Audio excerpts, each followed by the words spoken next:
Imagine opening the coffin of one of the most powerful kings in history and finding something horrifying inside. This was Henry VIII, a ruler feared by nations, known for his 6 wives, 2 of whom he ordered to the executioner's block. He reshaped England, tore apart the church, and ruled with absolute power, but in the end, that power could not save him from decay, humiliation, and what his body would become. Because when Henry VIII died, something terrible began to happen. His body bloated, his coffin leaked, and rumours spread of dogs licking the royal fluids as they dripped from the sides. What was meant to be a glorious burial became something dark and disturbing. And that was only the beginning. Over the centuries, his resting place would be opened, moved, damaged, even shared with those he despised most. His tomb was never built. His coffin may still lie broken, and inside the truth of what really happened to him after death has remained hidden until now. This is not just the story of a king, this is the story of what they found inside the coffin of Henry VIII. Before we start, don't forget to like this video and subscribe to the channel for more amazing history stories, only if you genuinely enjoy them. In his younger years, Henry VIII was strong, active, and full of charm. He enjoyed sports, hunting, dancing, and he was known for his good looks and energy. People admired him, and many believed he would become one of the greatest kings England had ever seen. But that image would not last forever. As he grew older, Henry's body began to change. He gained a lot of weight, so much that by the end of his life he was unable to walk without help. It is said that his waist measured over 50 inches, his legs were swollen, and painful ulcers opened up on them, leaking pus and causing a terrible smell that even his servants could not ignore. These ulcers became a big problem.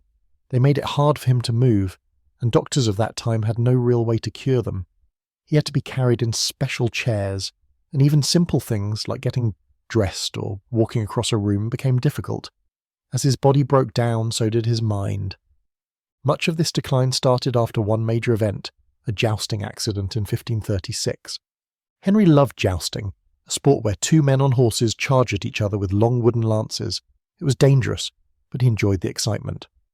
One day, while taking part in a joust, Henry was knocked off his horse and hit the ground hard. He was badly hurt and knocked unconscious for 2 hours. His leg was crushed, and he never fully healed from it. After this injury, Henry was never the same. His mood changed, he became angry, cruel, and unpredictable. People close to him said he had fits of rage and would yell or punish people without reason. Many believe this accident caused damage to his brain, which may explain the sudden changes in his personality. He also became suspicious of everyone around him. Even his most trusted friends and advisors were not safe. Henry began to believe they were plotting against him. He ordered the arrest and execution of men who had served him loyally for years.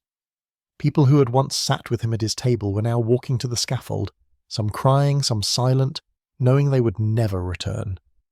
His 5th wife, Catherine Howard, was just a teenager when she married him, but soon after she was accused of being unfaithful. Henry had her locked in the Tower of London and later sent her to her death. It is said that when she was taken away, she screamed and begged for mercy. But Henry did not change his mind. This was not the same man who once laughed and danced at court. This was a different king, one ruled by pain, fear, and anger. What makes this even more tragic is the clear contrast between the man he once was and the man he had become. Henry ruled with strength and confidence in his early years, but in the end he was trapped in a broken body filled with disease and covered in sores. His mind was filled with fear. He trusted no one. He had power, but no peace. Those who visited the court in his later years noticed the smell before they saw the king. His leg wounds never healed, and the infections grew worse. The royal doctors tried to treat him, but nothing worked. They even created a special device to drain his ulcers, but the pain never left him. Even more disturbing was the way his body began to rot while he was still alive. His skin became pale and puffy, his breath heavy and slow. He barely left his rooms. The once mighty king now lived in darkness, behind closed doors, hidden from the people he once ruled with pride. He had become a prisoner, locked inside his own flesh. Henry VIII ruled with fear, but in the end, fear ruled him. He saw enemies everywhere. He looked in mirrors and saw a man he no longer knew. And as his health continued to fail, he must have known the end was coming soon. But the worst part of Henry's story was not how he lived. It was what happened to him after he died. His body, already broken and swollen, would go on to suffer even more in death. His coffin, his burial, even his resting place, nothing happened the way he had planned. The shocking story of Henry VIII was not over when his heart stopped beating. In fact, it was only beginning. By the start of the year 1547, King Henry VIII was dying. He was staying at Whitehall Palace, lying in his bed, far away from the crowds and the noise of the court. The strong, proud king who once rode horses and led battles could no longer even stand. His leg wounds were worse than ever. His body was full of pain and every movement hurt. The rooms were quiet and many feared to even go near him. Few people were allowed to see the king in those final days. He was weak, tired, and his breathing had become slow and heavy. The smells from his leg ulcers filled the air. His doctors stayed close, but they could do little to help him now. The king was fading. On his final night, Henry lay still, his face pale, and his eyes half open. He knew his time had come, and he was afraid. The only person allowed to sit with him at the end was Thomas Cranmer, the Archbishop of Canterbury. Cranmer had served Henry for many years. He was a religious man, and Henry trusted him more than most. As Henry grew colder, Cranmer held his hand and prayed beside him. He asked the king to make peace with God. Henry could no longer speak. His voice was gone, but when Cranmer asked him if he believed in Christ, Henry moved his fingers slightly. That was the last thing he ever did. It was said that in his final hours Henry was full of guilt. He had spoken in the days before his death about his many sins. He knew he had ordered the deaths of people who once loved him. He knew he had broken apart the church. He knew that blood had followed his every decision. He was one of the most powerful men in the world. But as death came close, none of that power could save him. Henry VIII died in the early hours of January 28, 1547. But what happened next was strange. His death was not announced right away. For 2 full days, no one outside the palace was told. The court stayed silent, the halls were dark. The servants continued their work, pretending the king was still alive. Why the delay? Some say it was because the royal advisers needed time to prepare for the next king. Others believe they were afraid of what might happen when the people found out. Henry had ruled with fear. He had enemies. His death could bring danger. So they waited. And during that time, Henry's body stayed in his chamber. It was still. It was quiet. But it was also starting to change. His body, already swollen and damaged, began to break down. The warmth left it. The skin softened. The stomach swelled with gas, and a strong smell began to fill the room. Those who entered covered their noses. The king was gone, but what he left behind was not at peace. After the delay, the court finally made it official. The king was dead. His 9-year-old son Edward was now King of England. But there was still one more thing to do before Henry's body could be buried. The king's heart and vital organs were removed from his body. This was a common thing done to kings and nobles at the time. The organs were placed in lead caskets and buried in different places. This was done for many reasons. Some believed it helped the body last longer, others said it was to keep the soul at peace. Either way, it meant that Henry was now no longer whole. His body, his heart, his stomach, his liver, each part would rest in a different place. After this, Henry's body was placed in a coffin. It was large, heavy, and made to hold his size, but even the best wood could not stop what was coming. His body had already started to rot. The coffin was sealed, but it would not hold forever. Before moving it, the coffin was placed in the presence chamber of Whitehall Palace. It lay in state, surrounded by burning candles day and night. A wax figure of Henry, dressed like a king, was placed on top of the coffin, covered in gold and jewels. It looked perfect, still royal, still powerful, but inside the box below, the real king was falling apart, and people came to see the display. They cried, they prayed, they said goodbye, but they had no idea of the truth. They didn't know what was really happening inside that sealed coffin. The man they feared in life was now still, silent. But the worst was still to come. After the heart and organs of King Henry VIII were removed and placed in lead boxes, the rest of his body had to be prepared for burial. This was a long and careful process, done inside Whitehall Palace. The body of a king could not be treated like any other. Every step had to follow tradition. But in Henry's case, there was something more, something darker. His body had already begun to break down. The skin was swollen, the stomach full of gas. The smell was growing stronger each day. The royal staff worked quickly but with care. They washed his body, cleaned the wounds on his legs, and covered the ulcers as best they could. After the washing, they began embalming. In those days, embalming meant filling the body with herbs and cloth to slow down the rot. But Henry's size made this very difficult. He was very large, some said over 400 pounds, and the damage from his illness and leg wounds made the task even harder.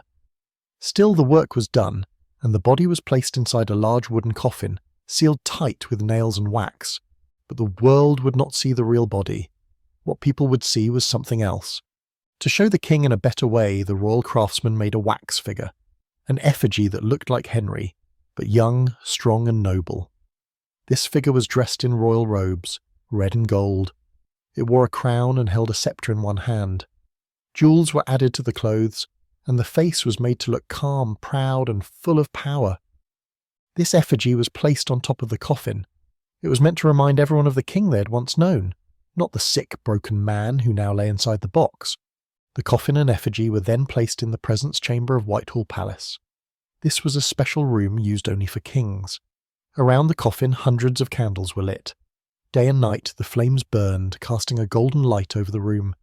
The air was quiet, heavy with the smell of wax and flowers. Guards stood at every corner. No one could enter without permission. People came to say goodbye. Nobles, priests, and royal servants stood in silence, looking at the wax figure and the coffin below. Many bowed, some prayed, a few cried, but no one knew what was truly happening inside the sealed box. The next part was the funeral, and it had to be grand. Plans were made for a long procession to take the king from Whitehall Palace to St. George's Chapel in Windsor Castle, where he would be buried. The journey was nearly 4 miles long, and the roads had to be made wider just to fit the king's heavy coffin and the many carriages that followed. On the day of the funeral, the streets were lined with people. It was cold, the sky was grey, but thousands came to watch. The coffin was placed on a large hearse, pulled by black horses draped in dark cloth. Each horse walked slowly, heads low, as if they too were mourning the king. The hearse moved forward, followed by men carrying banners, priests chanting prayers, and guards in full armour. And at the front of it all, the wax figure. The effigy of Henry VIII sat upright on top of the coffin, dressed in gold and jewels, holding the royal sceptre. To many people in the crowd, this was their first time seeing what the king looked like. They had only ever heard his voice in church or seen his paintings. Now they looked at the lifelike figure and whispered to each other. Some stared in silence, others gasped in awe. The sight was powerful, but the truth hidden inside the coffin was not. Underneath the wax and cloth, the real body of Henry VIII was getting worse. The journey was slow and the cold weather did little to stop the rot. The coffin was heavy and the wooden base strained under the weight. Some say that by the time the hearse reached the next resting point at Sion Abbey, something terrible had already happened. But that story comes later. For now, the people saw only what the royal court wanted them to see. A strong, noble king resting in peace. The truth would remain sealed in wood and wax. The glory of the ceremony, the music, the flags, and the gold all stood in sharp contrast to what was really going on inside that coffin. Henry VIII had ruled with greatness and fear, and even in death the image of power was carefully protected, but no one could hide what was coming next. Before his death, Henry VIII gave clear instructions about where he wanted to be buried.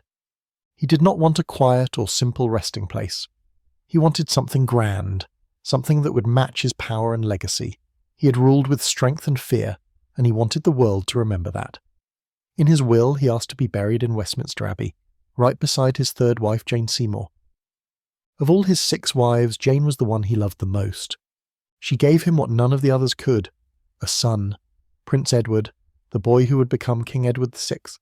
Jane died just days after giving birth, and Henry was heartbroken. He wore black for months and refused to marry again until much later. In many ways, he never truly got over her death. He saw Jane as his true queen. Even in death, he wanted to be by her side. Henry planned a massive tomb to be built at Westminster Abbey. He hired famous Italian artists and builders to create something larger and more beautiful than anything made before. The design showed golden angels, rich carvings, and a giant statue of Henry and Jane holding hands. It would be bigger than the tomb of his own father, Henry VII, and mother, Elizabeth of York. He didn't just want a grave, he wanted a monument, a final place of glory, a place where future kings would stand and remember him, a tomb that would last forever.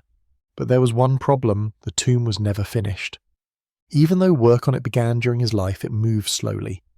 Henry changed the design many times. He argued with the sculptors. He wanted more gold, more marble, more space. Each change cost more money and delays kept piling up. Then he died. And after his death, the people in charge, his advisors, his children, did not care enough to complete the tomb.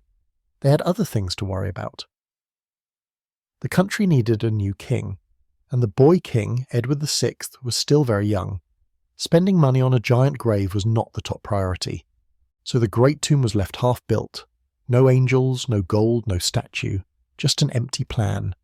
Instead, Henry was buried quickly at St. George's Chapel in Windsor Castle. It was a beautiful chapel, yes, but it was not the place he had chosen. It was not the place he had dreamed of. It was supposed to be temporary, a place to rest until the real tomb was ready. But the real tomb never came. Henry VIII was buried in a small vault under the floor of the chapel just in front of the altar. There were no golden statues, no carvings, no royal painting or large marker, just a stone slab and a quiet space beneath the floor. This was the final resting place of one of England's most powerful kings. And beside him was Jane Seymour. Her body had been placed there years earlier, after she died giving birth to Edward. But her heart had been buried somewhere else, inside the chapel at Hampton Court, the same place where she died. It was a common practice at the time to bury the heart in a different place. For Henry, perhaps it was even fitting. He always said that Jane was his heart. So now, husband and wife were buried in the same vault, but only part of her was truly there. This whole story is full of sadness and irony. Henry had ordered the deaths of wives and friends. He had ruled with fear. He had broken apart churches and built his own power. He had planned his tomb with great care, wanting to be remembered forever as a glorious king. But in the end, he was buried in a way he never wanted. There was no great tomb, no marble statue, no golden angel holding his crown, just a quiet vault under a cold floor. Most people who visit Windsor Castle today walk right past it. They don't even know it's there. A small stone marks the place, and only a few words are written on it. It lists his name, the date of his death, and mentions that Jane Seymour lies there too. This is not the ending Henry had planned. It is not the legacy he imagined. But maybe it is the ending he earned. For a man who caused so much pain in life, perhaps this quiet and forgotten burial is a form of justice. No grand monument, no endless praise, just silence. Still, it is strange to think about. A king who changed the face of England, a man whose name is still known across the world, and yet his tomb was never built, and deep beneath the floor of a royal chapel he rests, not in glory but in shadows. As the long funeral journey for Henry VIII moved forward, the air outside was cold, but inside the coffin, something was happening. The coffin that carried the king was heavy, very heavy. Henry had gained so much weight in his final years that his body alone was said to weigh close to 400 pounds. Add to that the wooden box, the layers of clothing, and the wax seal around it, and the whole thing became a problem for anyone who had to carry or move it. The hearse that pulled the coffin was strong and large. The black horses were covered in cloth and guards walked beside it.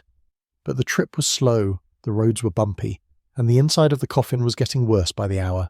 Henry's body had already started to rot before the journey began. His stomach and body had filled with gas, which is common after death. But because of his size and the condition of his body, the gas built up quickly. This created pressure inside the coffin, more than it could handle. The coffin was not made for a body in this state. As the pressure grew, something terrible happened. By the time the funeral reached Sion Abbey, the coffin was leaking. Dark fluids had begun to drip out of the wooden box. The liquid was thick and smelled awful. It was coming from the king's own body, his insides breaking down, his skin tearing, and the gases pushing everything out. The coffin was brought inside the abbey to rest overnight. The guards and royal staff were tired. They placed the coffin in a quiet corner and left it there until morning. But this moment gave birth to one of the most disturbing stories in all of royal history. People who worked at the abbey later claimed that during the night, dogs came into the room. The smell of the leaking fluids had drawn them in. It was said that the dogs licked the liquid that had dripped from the coffin onto the floor. There is no proof this truly happened. Some call it just a rumour. but the story spread quickly and stuck with the king's name forever. For many, it became a symbol, a once great king, now broken and leaking, fed to the dogs. A final humiliation. The next morning, the journey continued. The coffin, now even heavier and damaged, had to be carried into St. George's Chapel at Windsor Castle. It took 16 yeomen of the guard to carry it. That was twice the number usually needed. The men struggled as they walked the steps and moved down the aisle. Inside the chapel, a vault had been prepared beneath the floor. This was where Henry would be placed, next to Jane Seymour. Once the coffin was set over the vault, one final ceremony took place.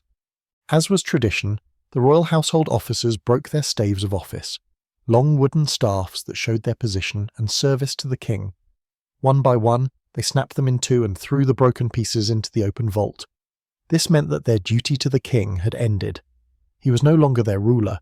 It was a sign of respect, but also a clear ending. After this, the coffin was lowered into the vault. It came to rest on a wooden trestle, a simple frame meant to hold it off the ground. But even here, trouble followed.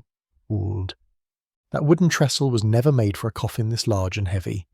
Over time, the weight began to press down hard. The wood bent and cracked.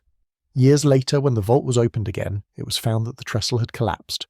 The coffin had split open at the top, likely from the pressure inside and the fall when the support gave way.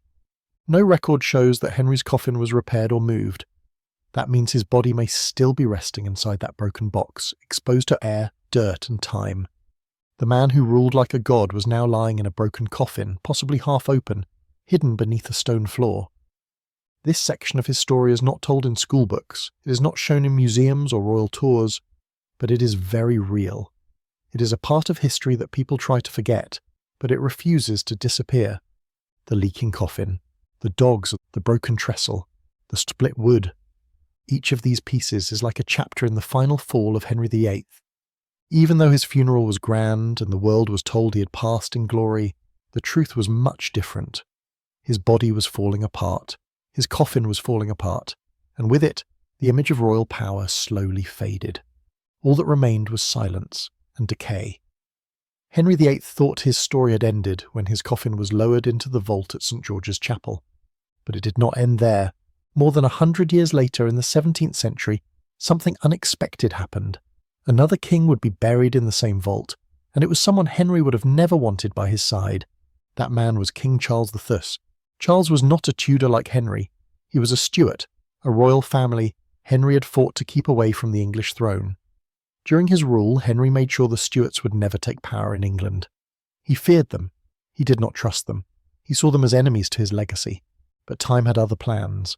After Henry's daughter Elizabeth I died without children, the Tudor line ended. The crown passed to the very people Henry had tried to block, the Stuarts. And more than a century later, one of those Stuart kings would be buried right beside him. Charles I's story was full of pain. He was a king who led England into civil war. The country was divided, families were torn apart, thousands died, and in the end, Charles was defeated, captured and executed. His head was cut off in public outside Whitehall Palace. After his death, his followers feared his grave would be destroyed. They worried that people who hated him would dig up his body or treat it with disrespect. So they made a decision. They secretly buried Charles inside Henry VIII's vault, the same vault beneath the floor at St. George's Chapel. But there was a problem. The vault was already full. It held Henry, Jane Seymour, and the broken wooden trestle that supported Henry's heavy coffin. To fit Charles in, the workers had to move Henry's coffin to the side. It is believed they damaged it in the process. Some said the side was cracked, the wood pushed in by force. Others believed Charles's coffin was squeezed in so tightly that it made Henry's box split open even more. This was a sad moment. A king who had ruled with pride and strength now shoved aside in death. His wishes ignored, his rest disturbed. But that was not the end. Years later, another body was placed in the same vault. This time it was a baby, the child of Queen Anne, the last Stuart monarch. The infant had died young and was laid to rest at the feet of Henry VIII. Think about that for a moment. The man who ruled through power and fear, the king who planned a massive tomb of gold and stone, now had a baby buried at his feet. And beside him lay the very ruler from a family he once tried to destroy. The vault had become something Henry never wanted, a shared grave, full of people he did not choose, and full of memories that brought no honour to his name. But the most disturbing part of this story was still to come. In 1813, during work inside St. George's Chapel, builders and church officials opened the vault again. They were doing repairs and looking at the state of the tombs, and what they found shocked them. Inside the vault, they saw the coffins of Henry VIII, Jane Seymour, Charles III, and the baby. But it was Henry's coffin that caught their attention. The wood was split, the top of the coffin had collapsed, and the remains inside may have been exposed to open air. The wooden trestle had broken completely under the weight, and the coffin now lay at an angle, damaged and cracked.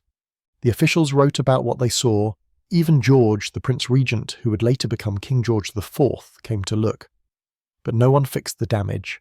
There was no record of any repairs, no new coffin, no effort to protect the king's body. They simply closed the vault again and left it as it was. So now, after centuries, Henry VIII may still be lying in a broken coffin, open to the air, buried with people he never wanted near him. His body, once full of pride and power, may be half exposed, forgotten beneath the stone floor. This truth is not told on porteurs, it is not written on signs at Windsor Castle, but it is there, quiet, sad, and real. There is something deeply emotional about this part of the story. Henry ruled with control. He made the rules. He punished those who crossed him. He broke churches, led wars, and decided the fate of his wives and nobles with a word. But in the end, he could not control what happened to him. His body was moved, his coffin was cracked, his grave was shared, his peace was broken. This is not just a story about history, it is a story about how power fades, about how even the strongest people lose control when death comes, about how no amount of gold or glory can stop time from taking its toll. Henry VIII wanted to be remembered forever, and today his broken coffin lies hidden, his name passed over by the visitors who walk right over the stone that marks his grave, never knowing what secrets lie beneath their feet. Henry VIII was once the most feared man in England. He ruled with no mercy. He gave orders that sent friends and wives to their deaths. People were scared to speak against him. He had full power over the country, over the church, over everyone around him. But now, he lies almost completely forgotten. There is no grand statue standing over his grave, and no golden tomb, no shining walls carved with stories of his reign. Only a plain cold slab of marble on the floor of St. George's Chapel in Windsor Castle. If you visit today, you might walk right past it and never even notice. There are just a few simple words written on that stone. In a vault beneath this marble slab lie the remains of Jane Seymour, Queen of King Henry VIII, 1537, King Henry VIII, 1547, King Charles I, 1648, and an infant child of Queen Anne. That is all. The man who ruled through fear now lies in silence. The king who wanted a giant tomb bigger than anyone else's now shares a small space with a queen, another king, and a baby. There is nothing special about his resting place. No guards, no crown, just a floor. It almost feels like the world moved on without him. And maybe that is the most painful part of all. Henry VIII had planned everything during his life. He wanted to be remembered forever. He spent huge amounts of money and time designing his future tomb. He wanted visitors from all over the world to come and see his greatness, but in the end, that never happened. His children never finished the tomb, his legacy slowly faded, and the world began to remember the worst of him. People remember the king who killed his wives, the king who broke the church, the king who became angry, cruel, and lost in his own mind. And now, the king who lies in a broken coffin. No music plays above him, no one bows in front of his grave. He is just a name on a stone. It is sad when you think about it. A man who once stood so tall now lies in silence. A man who once held the lives of others in his hands, now forgotten beneath the floor. But some would say this is what he deserved. He caused pain to many. He took lives for power. He made choices that broke families and stained history. And maybe, in the end, this quiet and lonely resting place is not a mistake. Maybe it is justice. Maybe this is what happens when fear is used instead of love. Now, almost 500 years later, we look back and ask ourselves, should Henry VIII be remembered with glory? Should his tomb have been built full of gold and pride? Should people speak his name with respect? If you found this story interesting, please like the video, subscribe to the channel, and share your thoughts in the comments below. We have more powerful stories from history coming soon.